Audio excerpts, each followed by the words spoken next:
السلام عليكم ورحمة الله وبركاته.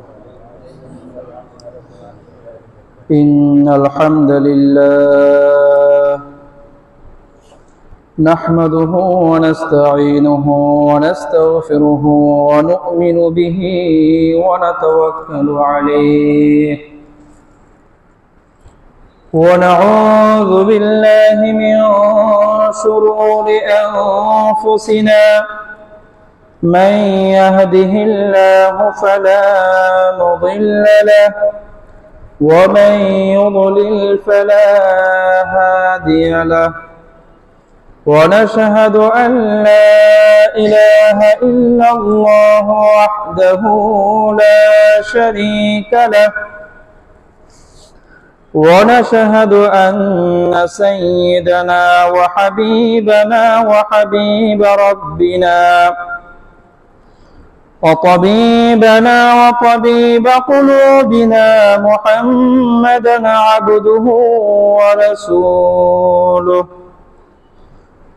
أرسله الله كافة للناس بشيرا ونذيرا وداعيا إلى الله بإذنه سراجا وقمرا منيرا أما بعد فقد قال الله سبحانه وتعالى في كلامه المجيد وفي فرقانه الحميد بسم الله الرحمن الرحيم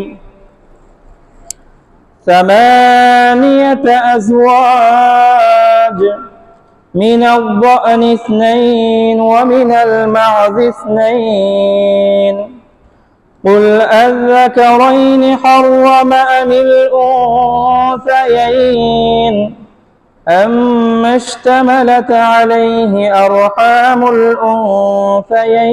الأنثيين نبئوني بعلم إن كنتم صادقين صدق الله المولانا العظيم.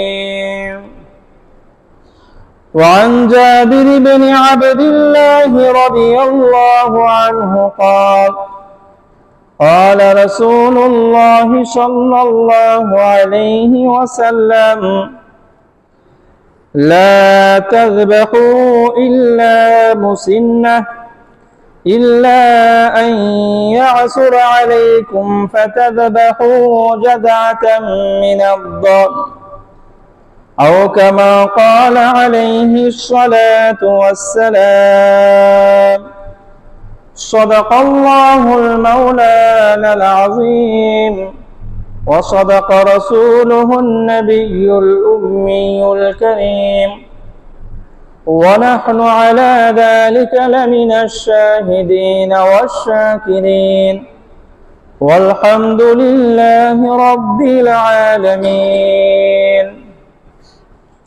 আলহামদুলিল্লাহ,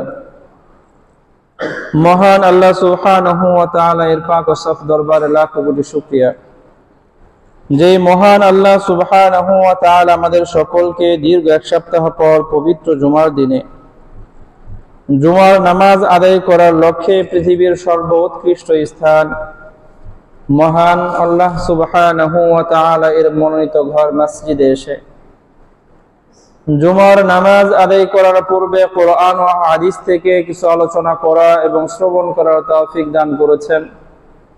এজন্য আমরা সকলে হৃদয়ের অন্তঃস্থল থেকে একবার কালিমাতুশ শুকর পাঠ করি আলহামদুলিল্লাহ। আমরা গত জুমাতে কুরবানির বিধান নিয়ে আলোচনা করেছিলাম। আল্লাহ রাব্বুল আলামিন তৌফিক দান করলে এই জুমাতে কুরবানির ফাজাইল এবং প্রাথমিক কিছু মাসাইল নিয়ে আলোচনা করব ইনশাআল্লাহ। আমরা যে কুরবানি করব, কুরবানির শাব্দিক অর্থ গত জুমাতে বলা হয়েছে কুরবানি মানেই হলো ত্যাগ করা। মাথার ঘাম পায়ে ফেলে যে অর্থ সম্পদ আমরা উপার্জন করি, যেই সম্পদের প্রতি আমাদের মনের ভিতরে অনেক মায়া মমতা জন্মে থাকে, যেই টাকা পয়সা খরচ করতে আমাদের অনেক কষ্ট লাগে, সেই টাকা দিয়ে পশু ক্রয় করে সেই পশুটা আল্লাহর জন্য উৎসর্গ করে দেওয়া, সেই টাকার মায়া মমতাকে আল্লাহ রাব্বুল আলামিনের ভালোবাসার সামনে ত্যাগ করে দেওয়া, এটার নাম হলো কুরবানি। তো আল্লাহ রাব্বুল আলামিনকে রাজি আর খুশি করার জন্যই তো আমরা কুরবানি করব, এটাই তো সার্থকতা। এখানে আলাদা আর কি লাভ খোঁজার প্রয়োজন আছে? আমি কুরবানি করব আমার রবকে খুশি করার জন্য, এখানে আলাদা আর কোনো ফজিলত আর কোনো লাভ খোঁজার তো প্রয়োজন নেই। এরপরও আল্লাহ রাব্বুল আলামিন শুধুমাত্র তার সন্তুষ্টি নয়, আমরা বাহ্যিকভাবে যে বিষয়টা উপলব্ধি করতে পারি যে আমাদের আমল নামা আছে, সেখানে নেক আমল আর বদ আমল জমা হয়। তো আল্লাহ রাব্বুল আলামিন আমাদের সেই নেক আমল ভরার জন্য এই কুরবানির আলাদা একটা বৈশিষ্ট্য রেখেছে। তিরমিজি শরীফের মধ্যে 1493তম হাদিস, ইবনে মাজাহ আছে 3126তম হাদিস। উম্মাহাতুল মুমিনিন হযরত আয়েশা সিদ্দিকা রাদিয়াল্লাহু তাআলা আনহা এই হাদিস বর্ণনা করেছেন যে আমার নবী বলেন, মা আমিলা ইবনু আদম মিন আমালিন ইয়াওমান নাহর, কুরবানির ঈদের দিন বনি আদম, আদম সন্তান যত বড় আমলই করো, কুরবানির দিন ঈদের দিন আদম সন্তান যত বড় আমল করুক না সে, রাসূল সাল্লাল্লাহু আলাইহি ওয়াসাল্লাম বলেছেন কোন আমলই আহাব্বা ইলাল্লাহি মিন ইহরাকিদ দাম, আল্লাহ রাব্বুল আলামিনের কাছে কুরবানি করার চাইতে বেশি প্রিয় না। আমি কুরবানির দিন অনেক বড় একটা আমল করলাম, কুরবানি করলাম না, আল্লাহর কাছে এটা বেশি প্রিয় না। আজকের এই দিনে খুব বড় কোনো আমল করতে পারি নাই, স্বাভাবিক আমলগুলোই করেছি, পাশাপাশি কুরবানি করেছি, এটা হলো আল্লাহর কাছে সবচেয়ে প্রিয় আমল। কুরবানির ঈদের দিনের মাঝে আল্লাহর কাছে সবচেয়ে প্রিয় আমল হলো কুরবানি। রাসূল সাল্লাল্লাহু আলাইহি ওয়াসাল্লাম বলেছেন, ইন্নাহা লাতাতি ইয়াওমাল কিয়ামা বিকুরুনিহা ওয়া আশআরিহা ওয়া আজলাফিহা, এই কুরবানির পশুটা কিয়ামতের দিন আমার আমল নামায় নেকির পাল্লাকে ভারী করার জন্য সে তার শিং, কুরবানির পশুর যে শিং ছিল সেই শিং, এবং তার গায়ের যে লোম ছিল পশম সেগুলো, এবং পায়ের যে খুর ছিল এই খুর, এই সব কিছু নিয়ে এই কুরবানির পশুটা কিয়ামতের দিন আল্লাহ রাব্বুল আলামিনের সামনে উপস্থিত হবে। এই পশুটা বলবে, আল্লাহ আমাকে যেই লোকটা কুরবানি দিয়েছিল, আপনার যেই বান্দা কুরবানি দিয়েছিল, তার আমল নামায় এগুলোর ওজন উঠায় দেয়। এই হাদিসটার আরেকটু মানে আমরা বোঝার চেষ্টা করি। কি কি নিয়ে আসবে বলেছেন রাসূল? এটা নিয়ে আসবে হলো শিং, গায়ের পশম আর খুর। আমরা কুরবানি করার পরে কুরবানির যে পশু আছে, এই পশুর সবচেয়ে যে জিনিসটাকে বেশি গুরুত্ব দেয় সেটা মনে হয় শিং, নাকি বলেন? না শিং ফালাই দেই? ফেলে দেই না? কুরবানির পশুর গায়ের যে পশম আছে, চামড়ার তো একটা দাম আছে, পশমের কি দাম আছে? যত বড় কুরবানি করি না কেন, ওইটা পায়ের যে খুর আছে, এই খুরের কি দাম আছে আমাদের কাছে? আমরা ফেলে দেই। তাহলে যেই জিনিসগুলো একদম ফেল না, কোনো কাজের না, আমার রাসূল বলতেছেন ওগুলো তোমার আমল নামায় হিসাব হবে, আর যেগুলো কাজের সেগুলো কি হবে? যেগুলো একদম ফেল না ছিল, ফেলে দিতা, সেগুলো তোমার আমল নামায় যোগ হবে। তাহলে যেগুলো কাজের ছিল, আল্লাহ, তো অনেক বড় সওয়াবের কাজ। এরপর রাসূল সাল্লাল্লাহু আলাইহি ওয়াসাল্লাম বলেন, শোনো, ওয়া ইন্নাদ দামা লা ইয়াকাউ মিনাল্লাহি বিমাকানিন ক্বাবলা আন ইয়াকা মিনাল আরদ, কুরবানির পশুর যে রক্ত আছে, এই রক্তটা মাটিতে পড়ার আগেই আল্লাহ রাব্বুল আলামিনের কাছে বিশেষ এক কাইফিয়তে কবুল হয়ে যায়। কুরবানির পশুর রক্তটা মাটিতে পড়ার আগে, আমরা গরু, মহিষ, ভেড়া, দুম্বা, ছাগল যেটাই কুরবানি করি, এটা কি দাঁড় করায় কুরবানি করি না শোয়া? আচ্ছা, শোয়া করলে তার গলা আর মাটির মধ্যে দূরত্ব কতটুকু? অল্প না? এখন এটা জবে করার পরে ওই তার গলার থেকে মাটিতে রক্তের ফোঁটা পড়তে কয়দিন লাগবে? সেকেন্ডের মধ্যে পড়বে না? কিন্তু রাসূল বলতেছেন এই এক সেকেন্ড, এক মুহূর্তের মাঝে যে রক্তটা মাটিতে পড়তে পারে, এটা মাটিতে পড়ার আগেই এই কুরবানির রক্ত আল্লাহ রাব্বুল আলামিনের কাছে কবুল হয়ে গেছে। মাটিতে পড়তে পারে না এখন, আল্লাহর কাছে এত প্রিয় আমল। আল্লাহ ফাতিবু বিহা নাফসা। অতএব রাসূল সাল্লাল্লাহু আলাইহি ওয়াসাল্লাম বলেছেন, তোমরা এই কুরবানির মাধ্যমে নিজেদের নফসগুলোকে পবিত্র করো, পরিশুদ্ধ করো। কুরবানির মাধ্যমে নিজের নফসকে, নিজের আত্মাকে পরিশুদ্ধ করো। আল্লাহু আকবার। রাসূল সাল্লাল্লাহু আলাইহি ওয়াসাল্লামের হাদিসের এই শেষ অংশের মাধ্যমে বোঝা যায় যে কুরবানির মাধ্যমে আত্মার কি হয়? পরিশুদ্ধি হয়। আল্লাহু আকবার। ইবনে মাজাহ শরীফের মধ্যে 3127 তম হাদিস, মুসনাদ আহমদের মধ্যে আছে 19283 তম হাদিস। হযরত যায়েদ ইবনে আরকাম রাদিয়াল্লাহু আনহু থেকে বর্ণিত। এই হাদিস গত 2-3 জুমা যাবত শোনাচ্ছি। সাহাবা কেরাম রাসূলকে প্রশ্ন করেছেন, মা হাদিহিল আযাহি ইয়া রাসূলুল্লাহ, হে আল্লাহর রাসূল, আমরা যে কুরবানি করি এই কুরবানির বৈশিষ্ট্য কি, এই কুরবানির হাকিকত কি, মাহাত্ম্য কি? তখন রাসূল সাল্লাল্লাহু আলাইহি ওয়াসাল্লাম বলেছেন, সুন্নাতু আবিকুম ইব্রাহিম, তোমাদের বাবা ইব্রাহিম আলাইহিস সালাতু ওয়াস সালামের সুন্নাহ। এখন সাহাবায়ে কেরামের প্রশ্ন হলো, রাসূল, আমরা তো ইব্রাহিম আলাইহিস সালাতু ওয়াস সালামের সুন্নাহ তরিকা ফলো করলাম, আমাদেরও কি কোনো নেকি টেকি আছে কিনা? সুন্নাত তো ফলো করলাম, তা আমাদের আমল নামায়ও কোনো আমল নামার মধ্যে কোনো প্রভাব পড়বে কিনা? তো সাহাবায়ে কেরাম প্রশ্ন করলেন, মা লানা মিনহা ইয়া রাসূলুল্লাহ, হে আল্লাহর রাসূল, কুরবানির মাধ্যমে আমাদের আমল নামার কি হবে? আমল নামার মধ্যে কোনো প্রভাব পড়বে কি? তখন রাসূল সাল্লাল্লাহু আলাইহি ওয়াসাল্লাম বলেন, বিকুল্লি শাআরাতিন হাসানা। রাসূল সাল্লাল্লাহু আলাইহি ওয়াসাল্লাম বললেন, প্রত্যেকটা পশমের বিনিময়ে আল্লাহ রাব্বুল আলামিন একটা করে নেকি দান করবেন। শাআরাতুন বলা হয় ওই সকল প্রাণী যে সকল প্রাণীর পশম কম হয়, শরীরের গায়ের লোম কি হয়? পরিমাণে কম, এগুলো শাআরাতুন বলে। তার প্রত্যেকটা পশমের বিনিময়ে আল্লাহ কটা করে নেকি দেবেন? একটা করে। হাসানাতান আই হাসানাতান আযীমা, বড় নেকি দেবেন। কত বড় আল্লাহ ভালো জানেন। নেকি, একটা নেকি কত বড় হবে এটা কে ভালো জানেন? আল্লাহ। যেমন আমরা পবিত্র কোরআন পাঠ করি, রাসূল হাদিসের মধ্যে বলেছেন, কোরআনের একটা হরফ পড়লে আল্লাহ একটা নেকি দেয়, আর এই এক নেকি 10 নেকির সমান। এক নেকি। এখন এই কুরবানির জন্য যে আল্লাহ এক এক পশমে একটা করে নেকি দেবেন, এই এক নেকি আবার কয় নেকির সমান এটা আল্লাহ ভালো জানেন। এটা ব্যাখ্যা হাদিসের মধ্যে রাসূল করে যান নাই। আল্লাহ। ক্বালু ইয়া রাসূলুল্লাহ ফাসুফ, সাহাবায়ে কেরাম প্রশ্ন করলেন, রাসূল, যে সকল প্রাণীর গায়ের লোম হয় অল্প, সেইখানে তো বুঝলাম প্রত্যেকটা পশমের বিনিময়ে একটা করে নেকি। এমন তো অনেক প্রাণী আছে যে প্রাণীর গায়ের লোমটা একদম ভরা, গায়ের লোমের কারণে তার চামড়া দেখাই যায় না, এত পরিমাণ লোম। কারণ আল্লাহ রাব্বুল আলামিন কি ওই প্রাণী জবাই করলে এত বেশি নেকি দেবে? সাহাবীদের প্রশ্ন।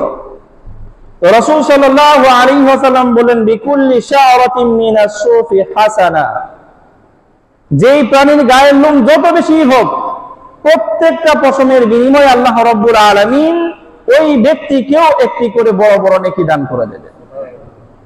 আল্লাহু আকবার। কুরবানি করার মাধ্যমে আমরা আমার রবকে খুশি করব, আমার রব তো খুশি হবে নয়, বাকি বোনাস হিসেবে আমার আমল নামেও অনেক পরিমাণে নেকি জমা হবে।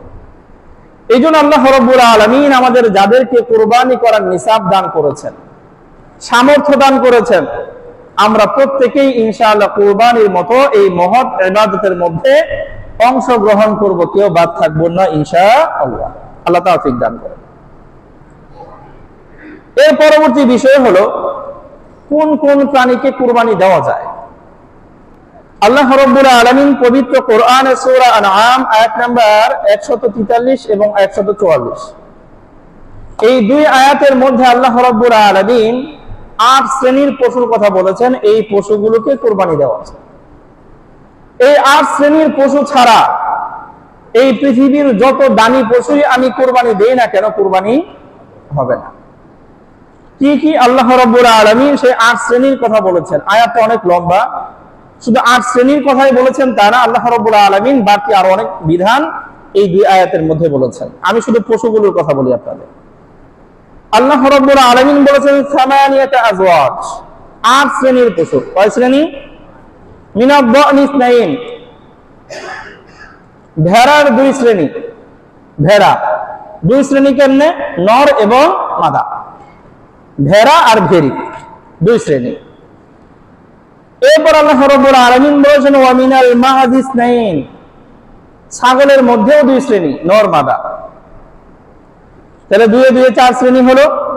পরের আয়াতের মধ্যে আল্লাহ রাব্বুল আলামিন বলেছেন ওয়া মিনাল ইবিল ইসনাইন, উটের মধ্যেও 2 শ্রেণী, নর মাদা, উট আর উটনি। ওয়া মিনাল বাকার ইসনাইন, আর গরুর মাঝেও 2 শ্রেণী, নর মাদা। এই মোট হলো 8 শ্রেণী। এই 8 শ্রেণীর পশুকে কুরবানি দেওয়া যাবে, এছাড়া ভিন্ন কোনো পশুকে কুরবানি দেওয়া যাবে না। এখন 2টা প্রাণীর নাম বলি। একটা হলো মহিষ, আর একটা হলো দুম্বা। আরেকটা কি? দুম্বা। আরেকটা কি? দুম্বা। এখন বলবেন হুজুর এই 8 শ্রেণীর মধ্যে তো মহিষের কথাও নাই, দুম্বার কথাও নাই, তাহলে আমরা কি এই মহিষ কোরবানি দিলে কোরবানি হবে কিনা, দুম্বা কোরবানি দিলে কোরবানি হবে কিনা, এই প্রশ্ন আসে না? আল্লাহ রাব্বুল আলামিন 8 শ্রেণীর মধ্যে কি বললেন? ভেড়ার 2 শ্রেণী, ছাগলের, গরুর, উটের। তো মহিষ কই? দুম্বা কোথায়? মহিষ আর দুম্বাকে আলাদা করে বলার প্রয়োজন নাই। কেন? কারণ দুম্বা এটা হলো ভেড়ার একটা শ্রেণী। দুম্বা কিসের অন্তর্ভুক্ত? ভেড়া। ভেড়ার একটা প্রকার, এটাকে বলা হয় দুম্বা। দুম্বা আলাদা কোনো প্রাণী না। আর এই মহিষ এটাও এক শ্রেণীর গরু। মহিষটাও কি এক প্রকারের গরু, এটা গরুর অন্তর্ভুক্ত, যার কারণে এই মহিষকে আলাদা করে বলার কোনো প্রয়োজন নাই। আমরা একটা সময় আমাদের দেশে গরু বলতে যে শ্রেণীর গরু চিনতাম, ওটার শিং মুখ একরকম। এখন দেখেন বিভিন্ন দেশের বিভিন্ন গরু, এক একটা শিং এক এক রকম, এক একটা মুখ এক এক রকম, এক একটা ঠ্যাং এক এক রকম, ব্যবধান পাওয়া যায় না? ওগুলো গরু। বিভিন্ন দেশের যে গরুগুলো আসে, বিশেষ করে ইন্ডিয়া থেকে যে গরুগুলো আসে, শিংগুলা দেখেন কেমন দেখা যায়। আমাদের দেশের গরু শিংয়ের সাথে মিলবেই না। এই জন্য এই যে মহিষ যেটা আছে, এটা গরুরই একটা শ্রেণী, যার কারণে গরুর বয়স যা হওয়া লাগে মহিষের বয়সও তাই হওয়া লাগে কুরবানির ক্ষেত্রে। কুরবানির ক্ষেত্রে এই 8 শ্রেণীর পশু কুরবানি করা যায়। 8 শ্রেণীর নরম কুরবানি করলে হবে, আর মাদি কুরবানি করলেও হবে। গরুর মধ্যে পুরুষ আর নারী যেগুলো আছে, দুটোর একটা করলেই হবে। এখন কেউ যদি বলে যে না, শুধু ছাগল কুরবানি করলে হইবে, ছাগি করলে হবে না, খাসি করলে হবে, পাঠি করলে হবে না, তা আল্লাহ রাব্বুল আলামিন এই প্রশ্নের জবাব পবিত্র কোরআনে দিয়েছেন। কুল আযাকারাইনি হারামা আমিল উনসাইন, হে নবী, যারা এই ধরনের কথা বলে তাদেরকে আপনি জিজ্ঞেস করেন যে আল্লাহ রাব্বুল আলামিন কি এই শ্রেণীগুলোর নরগুলোকে আল্লাহ হারাম করেছেন নাকি মাদিগুলোকে আল্লাহ হারাম করেছেন? আল্লাহ তো কোনোটাকে হারাম করেন নাই, তুমি হারাম করতে আসছো কোথা থেকে? অতএব নর কুরবানি করলেও হবে, মাদাটাকে কুরবানি করলেও হবে, কোনো সমস্যা নেই। আল্লাহ। এখন এই পশুগুলোর বয়স কেমন হওয়া লাগে? রাসূল সাল্লাল্লাহু আলাইহি ওয়াসাল্লাম এক হাদিসের মধ্যে এই পশুগুলো কুরবানি করতে গেলে কোন বয়স লাগবে রাসূল সাল্লাল্লাহু আলাইহি ওয়াসাল্লাম এক শব্দের মধ্যে বিবরণ দিয়ে দিয়েছেন। মুসলিম শরীফের মধ্যে 1963তম হাদিস, হযরত জাবির ইবনে আব্দুল্লাহ রাদিয়াল্লাহু আনহু থেকে বর্ণিত, রাসূল সাল্লাল্লাহু আলাইহি ওয়াসাল্লাম বলেছেন, লা তাযবাহু ইল্লা মুসিন্না। এই যে 8 শ্রেণীর পশুগুলোকে কুরবানি করা যায়, এগুলোকে জবাই করো না, কুরবানি করো না যদি মুসিন্না না হয়। কি না হয়? মুসিন্না, একটা আরবি শব্দ মুসিন্না। মুসিন্না কাকে বলা হয়? যেই উটের বয়স পরিপূর্ণ 5 বছর হয়, ওই উটকে মুসিন্না বলে। যেই গরুর বয়স পরিপূর্ণ 2 বছর হয়, ওই গরুকে মুসিন্না বলে। আর যেই বকরি ভেড়ার বয়স পূর্ণ 1 বছর হয়, সেটাকে মুসিন্না বলে। শব্দ একটাই, শব্দ হলো মুসিন্না। তো তবে এটা উটের ক্ষেত্রে পরিপূর্ণ 5 বছর হলে সেই উটকে বলা হয় মুসিন্না। অতএব সেই উট কুরবানি দেওয়া যাবে, 5 বছরের কম হলে সেই উটকে কুরবানি দেওয়া যাবে না। গরুর ক্ষেত্রে পরিপূর্ণ 2 বছর হলে ওই গরু হলো মুসিন্না, ওই গরুকে কুরবানি দেওয়া যাবে। 2 বছরের একদিন কম হলে ওই গরুকে কুরবানি দেওয়া যাবে না। আর ছাগল এবং ভেড়া এগুলোর বয়স পরিপূর্ণ যদি 1 বছর হয় তাহলে সেগুলোর নাম হলো মুসিন্না। সেগুলোর নাম কি? মুসিন্না। তখন এটাকে কুরবানি দেওয়া যাবে, একদিন কম হলেও কুরবানি দেওয়া, কথা বলেন, যাবে না। তো রাসূল সাল্লাল্লাহু আলাইহি ওয়াসাল্লাম লা তাযবাহু ইল্লা মুসিন্না, মুসিন্না না হলে কুরবানি দিবা না। কি না হলে? মুসিন্না না হলে। তাহলে উটের ক্ষেত্রে কয় বছর? 5 বছর। গরুর ক্ষেত্রে 2 বছর পরিপূর্ণ হওয়া লাগবে। আর এই ছাগল আর ভেড়ার ক্ষেত্রে পরিপূর্ণ 1 বছর। খেয়াল রাখবো ইনশাআল্লাহ। আমরা অনেক সময় এই রাসূল সাল্লাল্লাহু আলাইহি ওয়াসাল্লামের এই হাদিস, ইসলামের যে বিধান, এটা ফলো না করে আমরা একটা সমাজে প্রচলন ঘটাইছি যে গরু কুরবানি দিতে হলে ওটা দাঁত হওয়া লাগবে। কি হওয়া লাগবে? দাঁত হইলো এটার বয়স 2 বছর হোক আর না হোক ওইটা কুরবানি দিব। আর একটা গরুর বয়স 2 বছর পার হয়ে গেছে কিন্তু এখনো কি হয় নাই? দাঁত হয় নাই, ওইটা কুরবানি দিবে না। রাসূল তো বিধান এরকম বলেন নাই, রাসূল তো বয়স বলে দিয়েছেন। কি বলে দিয়েছেন? বয়স। একটা গরুর বয়স যখন 2 বছর হয়েছে, এটার দাঁত না হইলেও কুরবানি দেওয়া যাবে। আর একটা গরুর বয়স এখনো 2 বছর হয় না, কেবল কয় বছর হয়েছে? 1.5 বছর মনে করেন, কিন্তু কি হয়ে গেছে? ওটা কুরবানি দেওয়া যাবে না। দাঁত হলেই কুরবানি দেওয়া যাবে, বিষয়টা এরকম না। বয়স হলে কুরবানি দেওয়া যাবে, দাঁত না হলেও। বয়স হলে কি দেওয়া যাবে? কয় বছর? গরু 2 বছর। এখন দাঁত হয় নাই, কোনো সমস্যা নেই। রাসূল বলেন নাই দাঁত হলে দেওয়া যাবে আর দাঁত এখনো না হলে দেওয়া যাবে না, এই কথা রাসূল বলেন নাই। রাসূল বলেছেন ইল্লা মুসিন্না, যদি বয়স না হয় তাহলে দেওয়া যাবে। কয় বছর হওয়া লাগবে? কয় বছর? গরু 2 বছর হওয়া লাগবে পরিপূর্ণ। এখন আমরা তো আর গরু আর ছাগল পালি না। গরু ছাগল তো পালে অন্যরা, আমরা শুধু কিনতে যাই। আর গরুর চেহারা দেখে তো বোঝা যায় না এটা বয়স কি 2 বছর না একদিন কম আছে, চেহারায় তার বয়স লেখা নেই। তা আমরা কেমনে বুঝবো? একটা হলো আমাদের মধ্যে যারা পারদর্শী, মোটামুটি বয়স বুঝে, তাদেরকে সাথে নিয়ে যাব। আর দ্বিতীয় হলো যে বেচতে নিয়ে আসছে তাকে জিজ্ঞেস করব। এখন বলবেন হুজুর এই লোক যদি মিথ্যা কথা কয়, বয়স মনে করেন যে হয়েছে 1 বছর 11 মাস, বলে দিল 2 বছর হয়ে গেছে, আর 1 মাস বাকি।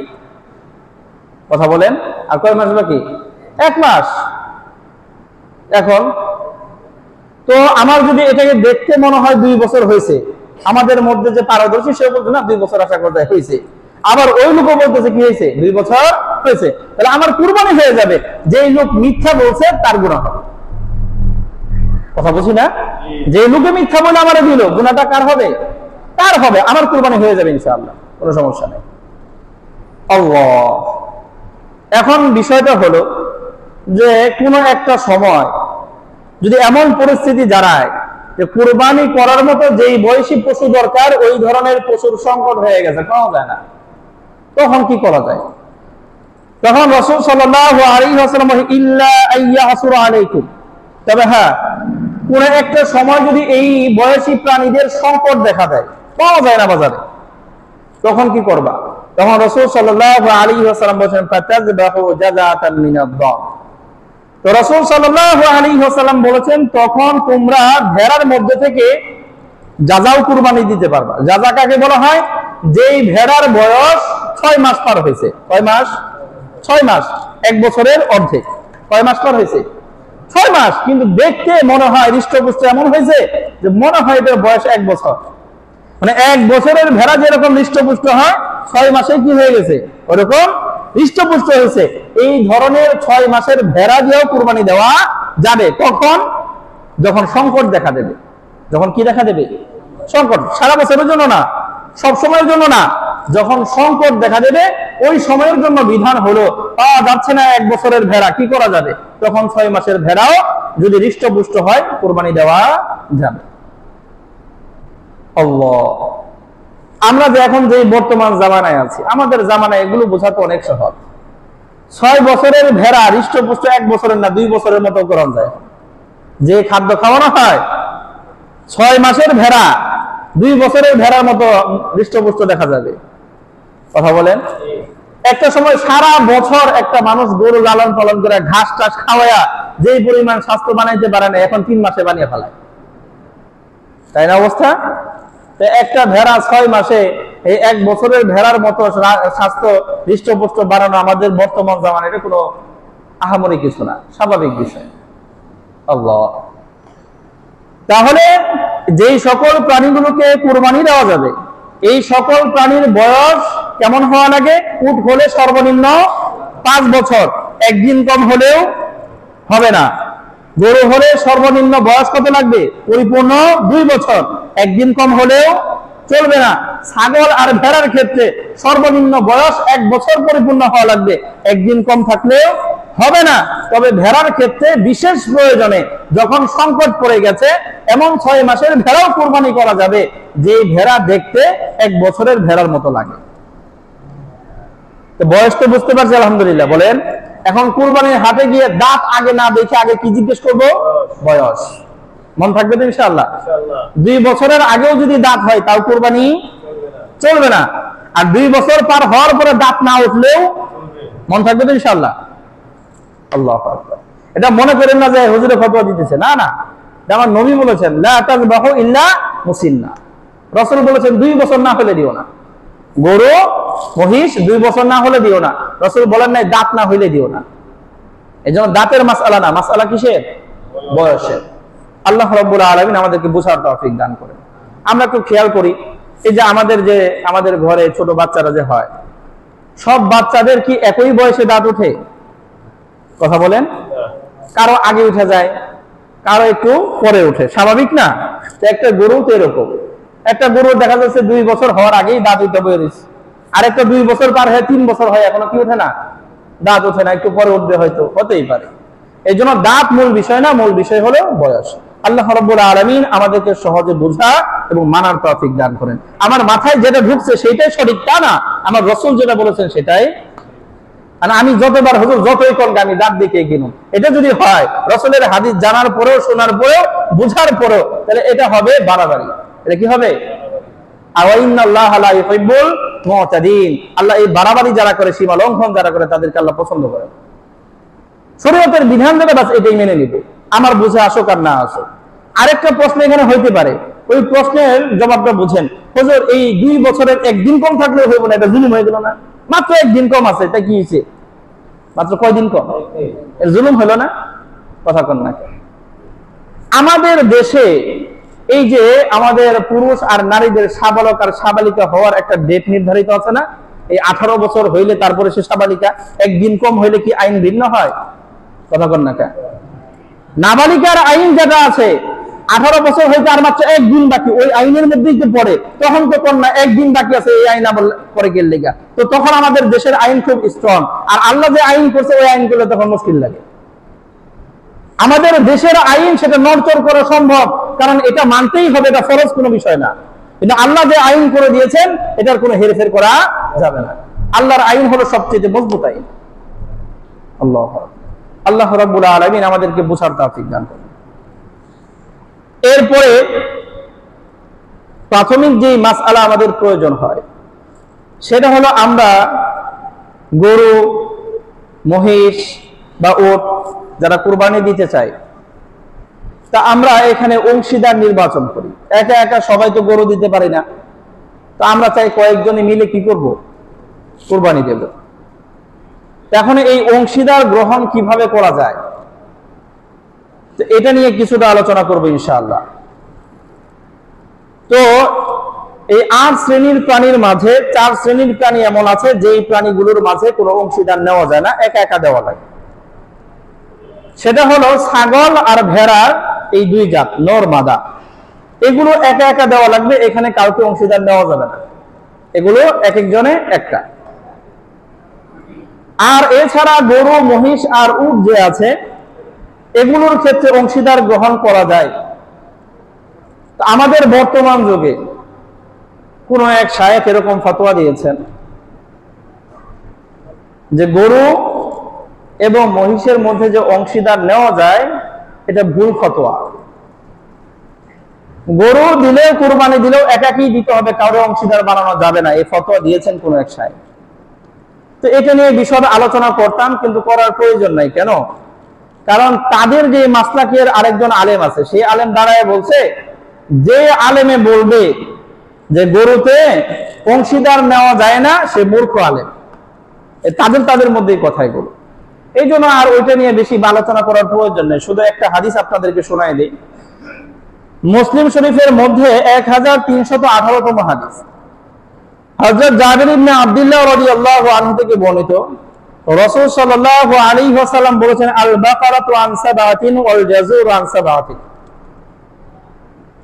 এক হাদিসের মধ্যে শব্দ আছে এরকম যে গরু 7 জনের পক্ষ থেকে কুরবানি দেওয়া যায়, আর উট 7 জনের পক্ষ থেকে কুরবানি দেওয়া যায়। কার কথা এটা? কথা বলেন, আল্লাহর রাসূলের কথা। তা আল্লাহ রাসূল বলতেছেন গরু 7 জনের পক্ষ থেকে, উট 7 জনের পক্ষ থেকে। তো আমি এই কথা বলার কে যে গরুতে কোনো অংশীদার নেওয়া যাবে না? আবার হাদিসটা কোন কিতাবে আছে? মুসলিম শরীফের মধ্যে আছে। হাদিস নাম্বার বললাম, যাদের খোঁজার অভ্যাস আছে একটু খুঁজে দেখবেন, 1318তম হাদিস। আরেক হাদিসের মধ্যে, এই হাদিসটা ভিন্ন আরেক ইবারতের মধ্যে আছে, সাহাবায়ে কেরাম বললেন, নাহারনা মা রাসূলিল্লাহি সাল্লাল্লাহু আলাইহি ওয়াসাল্লাম আনিল বাকারাতি আন সাবাতিন ওয়াল জাযুর আন সাবাতিন। আমরা রাসূলের জামানায়, রাসূলের সময়ে, রাসূলের সামনে একটা গরু 7 জনের পক্ষ থেকে কুরবানি করেছি, আর একটা উট 7 জনের পক্ষ থেকে। কার জামানায়? রাসূলের জামানায়। তো রাসূল সাল্লাল্লাহু আলাইহি ওয়াসাল্লামের জামানায় আমরা এরকম করেছি। কোন সাহাবীর এই কথা বলার মানেই হলো বিধানটা এরকম, বিধানটা এরকম। অতএব গরু, মহিষ এবং উট এগুলোর মাঝে সর্বোচ্চ 7 জন অংশগ্রহণ করতে পারবে। এখন অংশগ্রহণ কিভাবে করব? অংশগ্রহণ করার সবচেয়ে উত্তম যেই পদ্ধতি, সেই পদ্ধতি বলি। আমরা প্রথমে আমাদের আশপাশ থেকে কয়জনকে অংশীদার নেব সেটা নির্বাচন করব। 3 জন, 4 জন, 5 জন, 6 জন না 7 জন, এটা মোটামুটি নির্ধারণ করে আমাদের আশপাশে যে মানুষগুলো আছে তাদেরকে একটু যাচাই বাছাই করব। কারণ কোরবানি যেহেতু করব, কোন ফাসেক মানুষকে, যেই মানুষের ইনকামের মধ্যে কি নাই, হালাল নাই, শুধু হারাম আর হারাম, এমনও কিছু মানুষ আছে যাদের নিয়তের মধ্যে কোনো পরিশুদ্ধতা নাই। তাহলে এই নিয়ত পরিশুদ্ধ হওয়া লাগবে, আর সম্পূর্ণ টাকা কি হওয়া লাগবে? হালাল হওয়া লাগবে। কারণ আল্লাহ রাব্বুল আলামিন হলেন তাইয়্যিব, পবিত্র। লা ইয়াকবালু ইল্লা তাইয়্যিবা, পবিত্র ছাড়া ভিন্ন কিছু আল্লাহ কবুলই করেন না। তো হারাম টাকা থেকে কুরবানি দিলে কবুল হবে না। সুদের টাকা, ঘুষের টাকা, মানুষের কাছ থেকে মেয়েরা খাওয়া টাকা, কি হবে না? কুরবানি কবুল হবে না। আল্লাহ। তো হঠাৎ একটা ঘটনা মনে পড়লো, সম্ভবত ঘটনাটা বানানো, সম্ভবত এক চোরে চুরি কইরা ওই গরু দিয়ে কুরবানি দেবে। বাসার একজন জিজ্ঞেস করছে, কি রে তুই গরু চুরি করে হেঁটে দিয়ে কুরবানি দিবি? হিসাব করছি। কি করছি? কথা বলেন, হিসাব করছি। এই যে আমি যে গরু চুরি করছি, এটার লেগে তো আল্লাহ আমার গুনাহ দেবে। গুনাহ দেবে না? গরু চুরি করছে।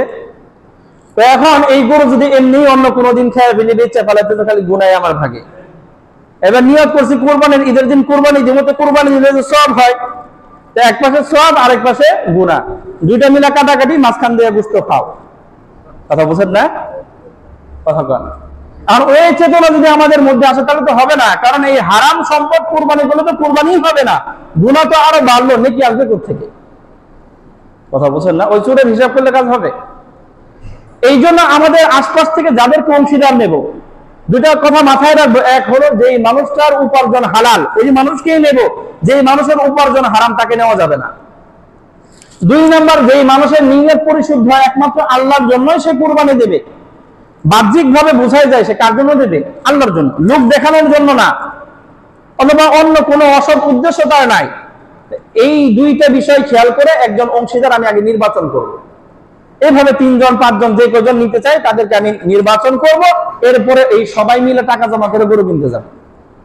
এটা হলো অংশীদার নেওয়ার সবচেয়ে উত্তম পদ্ধতি, কোনো ঝামেলা নাই।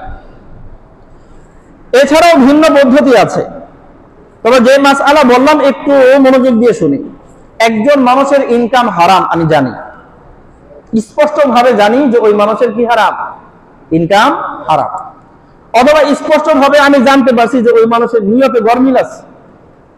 সে কুরবানি করছে কেন, যে আমি না করলে না সে করবো কি, আল্লাহরে খুশি করার জন্য না, আল্লাহর বিধান পালনের জন্য না, শুধুমাত্র এই দুনিয়ার লজ্জা থেকে বাঁচার জন্য করতেছে।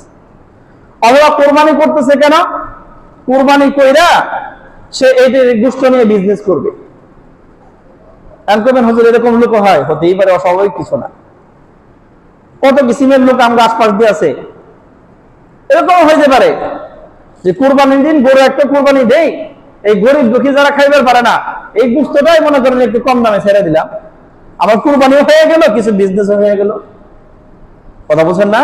তো এই ধরনের নিয়তের মধ্যে গরমিল আর হারাম উপার্জনওয়ালা যদি একজন অংশীদার থাকে, আর বাকি আমরা 6 জন খুব স্বচ্ছ, আমাদের নিয়ত খুব পরিশুদ্ধ, আর ইনকামও একদম সম্পূর্ণরূপে হালাল, এরপরে ওই একজন অসৎ লোক থাকার কারণে কারো কুরবানি কি হবে না, কবুল হবে না। এটা মাসালা।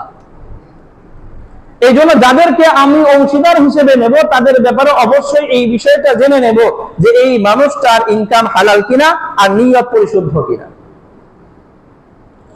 এই জন্যই তো সবচেয়ে নিরাপদ হলো কুরবানি দেওয়ার ক্ষেত্রে একা একা দেওয়া। গরু না পারলাম কোনো সমস্যা নাই, আমি একটা খাসি দিই, একটা ভেড়া দিই, একা দিই, এটা হলো সবচেয়ে নিরাপদ। কারণ আমি তো জানি না কার ইনকাম হালাল কার ইনকাম হালাল, এটা কোন দিক দিয়ে খোঁজ দেবো বারবার।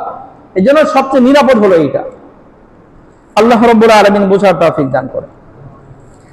এরপরে মাসআলা খেয়াল করি। উত্তম পদ্ধতি বললাম, প্রথমে আমরা অংশীদার নির্বাচন করব কাকে কাকে নেওয়া যায়, এরপরে সকলে ঐক্যবদ্ধ হয়ে পশু ক্রয় করব। আর যদি এমন হয় যে না, আমরা পরস্পর কথা না বলি, একটু শুনি ভাই, আল্লাহ। এরপরের পদ্ধতি হলো, আমি একটা পশু আগে ক্রয় করছি, ক্রয় করার সময় আমি নিয়ত করছি যে একটা গরু কিনলাম, বাসায় নিয়ে যায়, আর 6 জন আমি অংশীদার নেব, এই নিয়ত করে কিনছি। এখন আমি যদি ধনী হই অথবা আমি গরিব, আমি সাহেবে নেশাব না, আমার জন্য কুরবানি আবশ্যক ছিল না, কিন্তু নিয়ত করছি হলো গরুটা কিনলাম, আরো 6 জন একসাথে নিয়ে তারপরে কি দিব, কুরবানি দেব, তাহলে আরো 6 জনকে এখানে অংশীদার বানানো যাবে।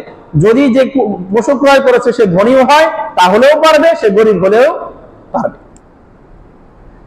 আর যদি এমন হয় যে কুরবানির নিয়ত শুধু ও পশু একটা কিনছে, অংশীদার নিবে এই নিয়ত করে নাই, অথবা নিয়ত করছে অংশীদার আর নিব না, কথা বুঝছেন, অংশীদার আর নেব না এই নিয়ত করছে, অথবা কোনো নিয়তই করে নাই, খালি গরু একটা কিনে লইছে কুরবানি দিন। এখন এই লোকটা যদি ধনী হয়, সাহেবে নেশাব হয়, তাহলে সে আরো অংশীদার নিতে পারবে, না নেওয়াই উত্তম, যেহেতু সে নিয়ত করছে নিম না, কিন্তু নিতে পারবে। আর যদি এই লোকটা গরিব হয়, যে সাহেবে নেশাব ছিল না, যার জন্য আল্লাহ কুরবানি ওয়াজিব করে নাই, তাও হে কুরবানি দেওয়ার জন্য কি করছে, গরু ক্রয় করছে, এটা আল্লাহ রাব্বুল আলামিন পছন্দ করেন না, এটা বাড়াবাড়ি। যে বিধান আল্লাহ আমার জন্য আবশ্যক করে নাই সেটা নিজের জন্য আবশ্যক করে না, বাড়াবাড়ি। তোমার জন্য আল্লাহ কুরবানি ওয়াজিব করে নাই, তোমার কেনা গেছে কুরবানি করতে, কথা বুঝেন না, এটা কি বাড়াবাড়ি। এখন সে যেহেতু গরু একটা কিনছে, নিয়ত করছে আর কাউরে শরীর নিব না, আমি একাই দিব, অথবা নিয়তই করে নাই কাউরে নিব কি নিব না নিয়ত করে নাই, খালি কুরবানির জন্য একটা কি কিনছে, গরু কিনছে। এখন সে তো সাহেবে নেশাব না, সে তো গরিব, সে যেই গরুটা কুরবানির নিয়তে কিনছে এটা পুরোটা মান্নতের হয়ে গেছে, কারণ তার জন্য তো কুরবানি ওয়াজিব না, পুরোটা কি হয়ে গেছে, মান্নতের। অতএব এখানে সে আর কোনো অংশীদার নিতে পারবে না। এখন বলবেন হুজুর গরিবের জন্য জুলুম হইল না, জুলুম তো নিজেই করছে, জুলুম তো আল্লাহ করে দেয়নি, জুলুম কি করেছে, নিজে করেছে। আল্লাহ কি তার জন্য ওয়াজিব করছিল? আল্লাহ তো বলছেন যারা স্বাবলম্বী তারা দিবে কুরবানি, সে স্বাবলম্বী না, তারা তো আল্লাহ কুরবানি দিতে বলে নাই, সে কুরবানি না দিলে তো তার কোনো গুনাহ হচ্ছে না, কথা বলেন।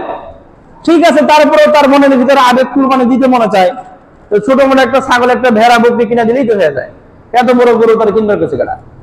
আল্লাহ আল্লাহ রাব্বুল আলামিন আমাদের সকলকে বোঝার তৌফিক দান করেন।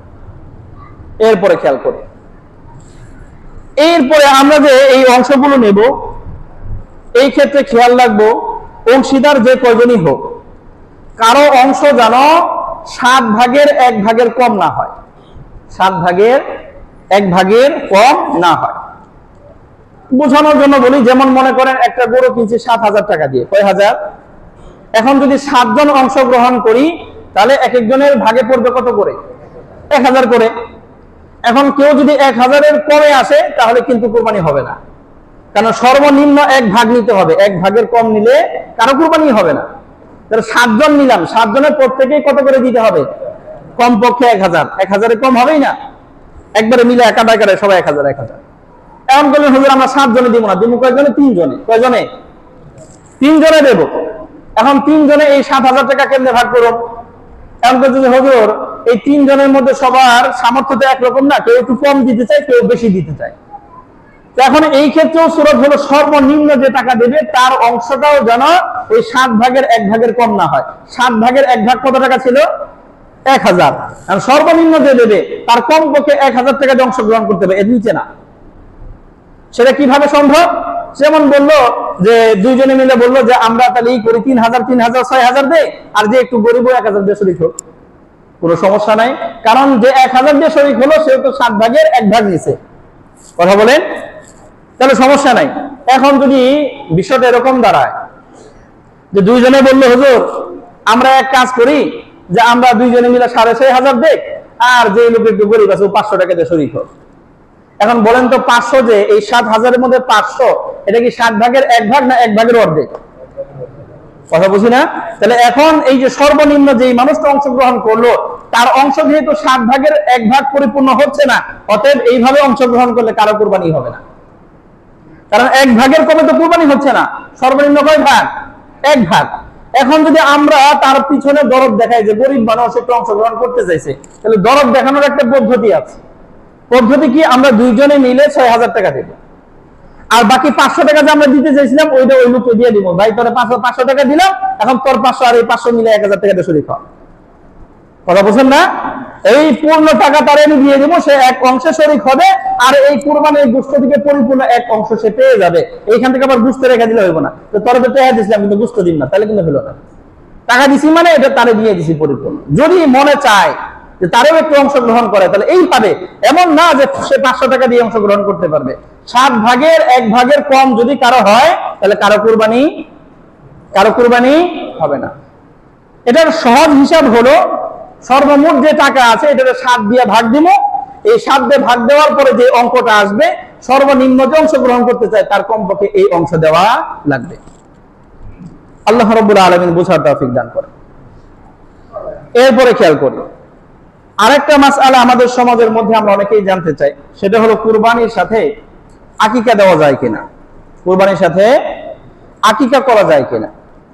এই ক্ষেত্রে অনেক ইসলামিক স্কলারদের অভিমত হলো কুরবানির সাথে আকিকা চলে না, কুরবানির সাথে আকিকা চলে না। কিন্তু ইমাম আবু হানিফা রাহিমাহুল্লাহ তিনি বলেছেন কুরবানির সাথে আকিকা দিলেও আদায় হবে, কিন্তু না দেওয়াটাই উত্তম। কুরবানির সাথে আকিকা করলে কুরবানি এবং আকিকা উভয়টা হয়ে যাবে, উত্তম না এটা। উত্তম হলো কুরবানির জায়গায় রাখা আর আকিকার জায়গায় রাখা।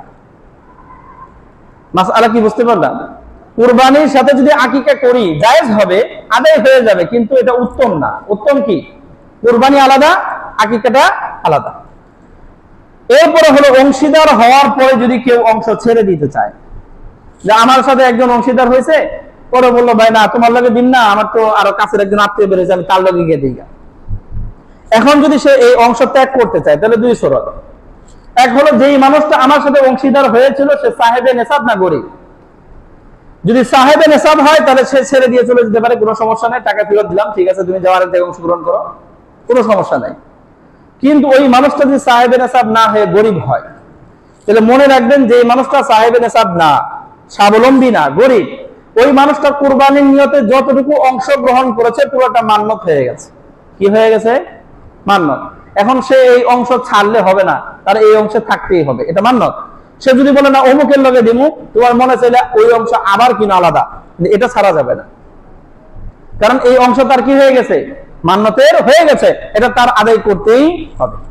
তাহলে এখন খেয়াল রাখবো, অংশীদার যদি ধনী হয় তাহলে সে এক জায়গা থেকে অংশ ছেড়ে আরেক জায়গায় নিতে পারবে, আর যদি গরিব হয় তাহলে সে এটা পারবে না।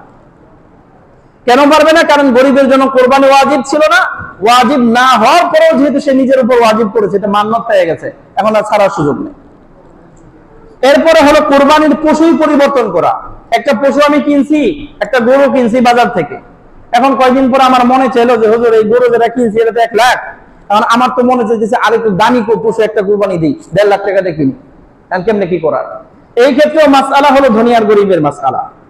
যদি ধনী হয়, স্বাবলম্বী, সে সাহেবে নেশাব, তাহলে তার জন্য সুযোগ আছে, ঠিক আছে এই গরু বাদ দিয়া আরেকটা কিনো, তবে এর চাইতে কম দামের হলে চলবে না, এর চাইতে বেশি দামের হওয়া লাগবে, এর চাইতে বেশি দামের, এর চাইতে ভালো, এর চাইতে কম মূল্যের হলে চলবে না। আর যদি সে গরিব হয়, তাহলে যেহেতু একটা কিনছে, এটা কিসের হয়ে গেছে বলেন? মান্নতের হয়ে গেছে না? এটা কুরবানি দেওয়া তো তার জন্য এখন ওয়াজিব, দিতেই হবে। এখন হয়ে করছে কি, হুজুরের না গিয়ে আরেক গরু কিনছে, কয়টা কিনছে? এখন 2টাই কিনছে, 2টাই কুরবানি দেওয়া লাগবে, কারণ আরেকটাও তো কিনছে কুরবানির নিয়তে, ওইটাও কি হয়ে গেছে, এখন কয়টা দেওয়া লাগবে কুরবানি? এখন কইবেন কি জুলুম? জুলুম আল্লাহ করেন নাই, জুলুম কে করেছে? সে নিজেই নিজের উপরে করেছে। আরেকটা মাসআলা হলো যদি কুরবানির পশু হারায় যায়, কুরবানির পশু, কথা বলেন, কুরবানির পশু গেছে হারায়া, এই ক্ষেত্রে মাসআলা হলো সাহেবে নেশাব এবং গরিব ব্যক্তি। যে সাহেবে নেশাব ছিল, কুরবানির পশু হারায় গেছে, এখন সে আরেকটা গরু কিনছে, কুরবানি দেওয়া লাগবে। এখন কুরবানির ঈদের যে 3 দিন আছে, এই 3 দিনের মধ্যেই সে ওই গরুটারে ফিরা পাইছে, অথবা ওই কুরবানির ঈদের পরেও কি পেয়েছে, পশুটারে ফিরা পাইছে। এখন ওই যে আরেকটা গরু কিনছিল কুরবানি দিতে, সেটা তো দিয়ে ফেলছে, এখন এই হারানো গরু ফিরা পাইলেও এটা তার কুরবানি দেওয়া লাগবে না, এটা সে স্বাভাবিকভাবে রাখতে পারবে, সমস্যা নেই, কারণ তার উপর যে কুরবানি ওয়াজিব ছিল সেটা তো সে আদায় করছে। আর যদি গরিব হয়, তার জন্য মাসআলা হলো যদি যে কুরবানির নিয়তে যে গরু সে কিনছিল, এই গরু কুরবানি করা তার জন্য ওয়াজিব মান্নত হিসেবে, কারণ ওই গরু গেছে হারায়া, তার মান্নত গেছে হারায়া, তার আর কুরবানি দেওয়া কিনা ওয়াজিব না, কোনো সমস্যা নাই সে কুরবানি না দিলে, কারণ তার মান্নতের গরু থেকে গেছে, হারায় গেছে, এখন আর কোনো সমস্যা নাই। কিন্তু হেই করছে কি, আবার আরেক গরু কিনছে, আরেক গরু কিনে তার জন্য কি ছিল না, আবশ্যক ছিল না, সে আবার আরেক গরু কিনছে, কারণ ওই আরেক গরু কিনছে এটা মান্নতের।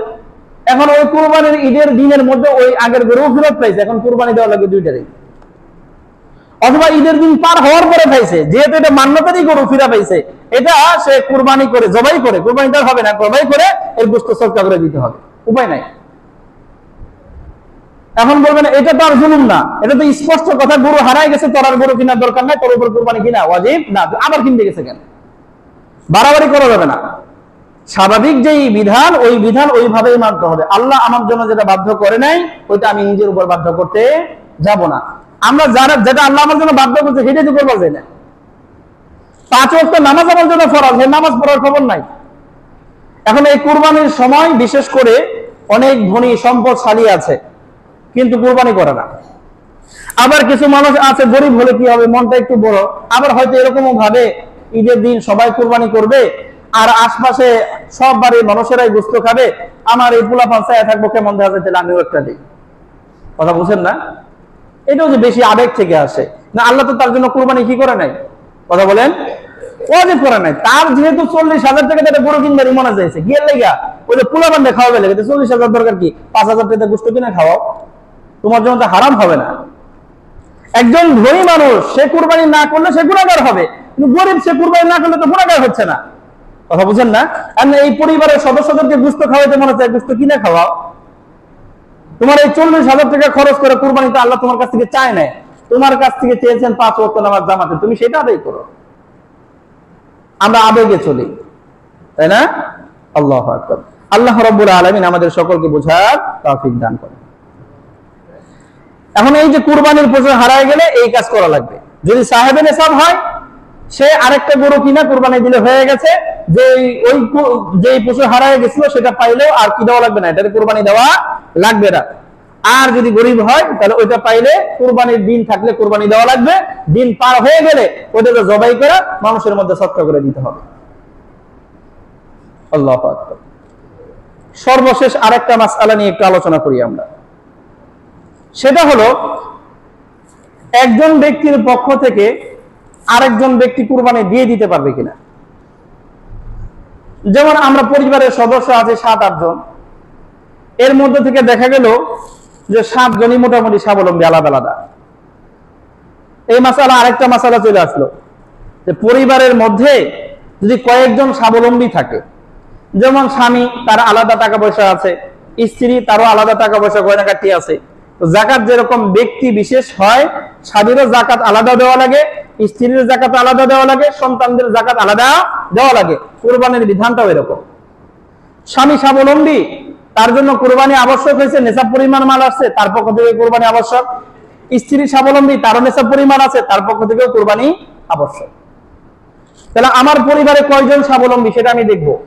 যে কয়জন স্বাবলম্বী প্রত্যেকের পক্ষ থেকে একটা করে কুরবানি দেওয়া ওয়াজিব। এখন আমার পরিবারের মধ্যে সদস্য আছে মনে করেন 6 জন, আমি সহ 7 জন হয়ে গেলাম, আর ওই 6 জনেরও কুরবানি আবশ্যক, আমারও কুরবানি আবশ্যক। তা আমি বলতেছি সবার উপর জুলুম করার দরকার কি, টাকা তো আছেই, তা আমি সবার তরফ থেকে দিয়ে দিই। সবার তরফ থেকে কি করি, একটা গরু দিলে তো 7 জনের পক্ষ থেকে হয়। আমি আছি, পরিবারের আরো কয়জন আছে, 6 জন স্বাবলম্বী সদস্য আছে, তো তাদের পক্ষ থেকে আমি একটা গরু দিয়ে দিই। এটা যদি আমাদের মধ্য থেকে কেউ চায়, তাহলে মাসআলা মনে রাখতে হবে, যেই ব্যক্তির পক্ষ থেকে আমি কুরবানি দিচ্ছি তার পারমিশন নেওয়া লাগবে। কি নেওয়া লাগবে? যেমন আমি আমার ছেলের পক্ষ থেকে বলবো, ছেলেকে বলতে হবে, ছেলে তোমার উপর তো কুরবানি আবশ্যক, তাহলে আমি একটা গরু কিনছি, এখানে তোমার এক অংশ দিয়ে দিলাম। এখন সেই ছেলে যদি বলে ঠিক আছে বাবা দিয়ে দেন আমার পক্ষ থেকে, তাহলে আদায় হইব। আর আমি মনে মনে খালি দিয়ে দিলাম, ও জানেও না, অনুমতি তো পরের কথা, সে কি করে না, জানেও না। তা আমি যে কুরবানি দিছি আমার কুরবানি হয়ে গেছে, কিন্তু ওই যে যার উপর কুরবানি আবশ্যক ছিল আমি তার জানাই নাই যে তার পক্ষ থেকে দিছি, তার কুরবানি আদায় হয় না। তার কুরবানি কি হবে না, আদায় হবে না। অথবা আমি তার জানাইছি যে ছেলে তোমার পক্ষ থেকে আমি কুরবানি দিতে চাই, বিবিরে বলছেন বিবি আপনার কুরবানিটা আমি দিয়ে দিতে চাই। এখন এই বিবি কয় না আমার টাকা আছে, আমার টাকাটা আমি আলাদা দিব। ছেলে বললো যে না বাবা আপনি দিবেন কে লেগে, আমি আলাদা কামাই না, আমি আলাদা দিব। তাহলে কিন্তু বাবা যদি এখন চায় যে না ছেলে আর বউটা দিয়ে দেয়, তাও আদায় হবে না, কারণ ছেলে তো পারমিশন দেয় নাই, স্ত্রী তো কি দেয় নাই, পারমিশন দেয় নাই। অতএব এই মাসআলা মনে রাখবো, যদি আমি কারো পক্ষ থেকে কোরবানি দিয়ে দিতে চাই, সেও যদি সাহেবে নিসাব হয়, তাহলে ওই ব্যক্তিকে আমি জানাবো, সে পারমিশন দিলে তার পক্ষ থেকে আমি কুরবানি করতে পারবো। আর যদি সে পারমিশন না দেয়, তাহলে তার পক্ষ থেকে আমি কুরবানি করলেও তার কুরবানি কি হবে না, আদায় হবে না। আর যদি তার না জানে কুরবানি দেয়, তাহলে তো তার পক্ষ থেকে হবেই না, পুরোটা আমার কুরবানি হয়ে যাবে। খেয়াল থাকবে তো ইনশাআল্লাহ। আল্লাহ রাব্বুল আলামিন আমাদের সকলকে এই মাসআলা মাসাইল গুলো জানা, বুঝা এবং এর উপর পরিপূর্ণরূপে আমল করার তৌফিক দান করুক। এই যে মাসআলা গুলো বলা হলো, এই মাসআলা গুলো আমার না, তার না, আমার না। এই মাসআলা গুলো হলো ইসলামের, এই মাসআলা গুলো হলো রাসূল আর সাহাবীদের। ওনারা যেই মাসআলা যেইভাবে বুঝেছেন, ওই মাসআলা গুলো আপনাদের সামনে উপস্থাপন করা হলো। নতুন করে মাসআলা দেওয়ার ক্ষমতা আমার নাই, অনুমতিও তো নাই। এই জন্য যদি কোনো মাসআলা পছন্দ না হয়, রাগ আমার প্রতি করেন না। যদি রাগ করতে মনে চায়, মাফ করবেন আমার, যদি রাগ করতে মনে চায়, তাহলে এই মাসআলা যে রাসূল দিয়েছেন তার প্রতি রাগ করবে, তখন বুঝেননি হাসর কি হয়। মাসআলা তো বলার দায়িত্ব আমাকে দেওয়া হয়েছে, আমি শুধু এই জবান দিয়ে বলি। আমার থেকে নিজের থেকে বাড়া একটা মাসআলা আমি বলতে পারবো না, আমার সম্ভব না। আমি না শুধু, এই সারা বিশ্বের সমস্ত এলেম যে মাথায় নিয়ে বসে আছে, সেও নতুন করে নিজের তরফ থেকে কোনো মাসআলা দেওয়ার অধিকার রাখে না। কোন মাসআলা দিতে হবে, কোরআন হাদিস থেকে যা আছে তাই দিতে হবে, এর বাইরে বলার কি নাই, সুযোগ নেই। অতএব কোনো মাসআলা পছন্দ না হলে আমার প্রতি রাগ রাখেন না, রাগ জেনে রাখার হেনে রাখেন, পরে দেখেন উপায় কি হয়। আল্লাহ মাফ করো। আমার প্রতি রাগ রাখার কিছু না, কারণ আমি তো শুধু মাঝখানে ভাষ্যকার। ওই যে কিতাবাদিতে আছে, আমি শুধু আপনাদেরকে বলে দিচ্ছি, আমার প্রতি রাগ করবেন কেন? আমি তো কারো বিরুদ্ধে বলতেছি না, আমি তো শুধু ওই মাসআলা গুলো বলে দিচ্ছি। আর ওটা যদি বিরুদ্ধে যায়, ওই মাসআলা তো কার? আল্লাহর রাসূলের। আল্লাহ ওইখানে গিয়ে যুদ্ধ করেন, আল্লাহ মাফ করো। এই জন্য যে মাসাইল গুলো আমরা জানলাম, আমার বুঝে আসুক আর না আসুক, আমার এই মাসআলাটা পছন্দ হোক বা না হোক, যেহেতু ইসলামে এই মাসআলাটা এরকম, রাসূল এভাবেই দিয়েছেন, আল্লাহ এরকমটাই নাজিল করেছেন, বাস আমি মেনে নেব ইনশাআল্লাহ। আল্লাহ রাব্বুল আলামিন আমাদের সকলকে বোঝা এবং সেই মোতাবেক আমল করার তৌফিক দান করেন। আমিন। ওয়া আখিরু দাওয়ানা আলহামদুলিল্লাহি রাব্বিল আলামিন।